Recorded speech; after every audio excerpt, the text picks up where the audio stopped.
there's just been a report that Israel has announced an invasion of Gaza. Well, you know, I negotiated the last ceasefire in with November. Morsi, who is no longer the president of Egypt. That's right. But to be fair, this was November of 2012. Rockets were raining down on Israel. We had an internal debate that I recount in the book about whether or not the United States should get so actively involved in trying to prevent what at that point was the calling up of reserves for a potential invasion of Gaza. I thought we should. I made that case to the president. I flew from Cambodia to Israel. I met with the Prime Minister Netanyahu, the Internal Security Cabinet, and made the case, and they were receptive to that case, that we wanted to head off an invasion. They were within 48 hours of invading.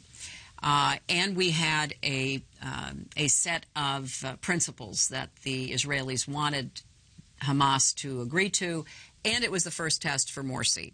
So I did go to Cairo, negotiated with him personally because we had to go through literally word by word. And unlike other circumstances, he had a relationship with Hamas. Well, and General Sisi does not have that kind of relationship. No, he doesn't. He doesn't. But Morsi had never done anything like this before, and so it was new territory for him. He had to persuade Hamas leaders who he didn't know that well, but who obviously they thought, well, he's a Muslim Brotherhood president. They're closely connected.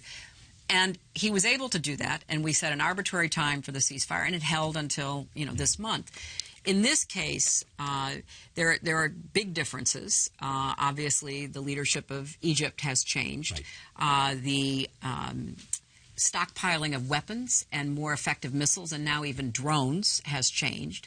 So the threat... And the Iron Dome has come into being. The Iron Dome was effective the last time, too, but it's proven to be even more so, exactly. Because the numbers of missiles have increased.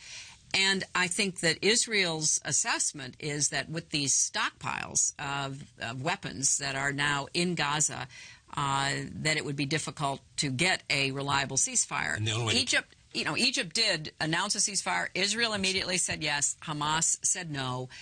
And so that's where the space is not being filled. Do you support the Israelis in invading Gaza?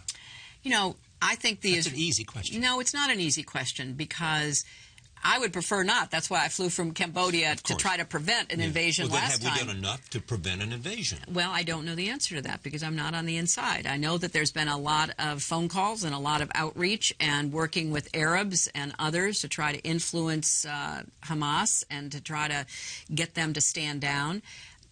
Hamas may feel like they're totally cornered. They've got Egypt under Sisi on one side. They've got Israel not willing to, and I don't blame them at all, for suffering missiles. And so Hamas may feel like they have nothing to lose.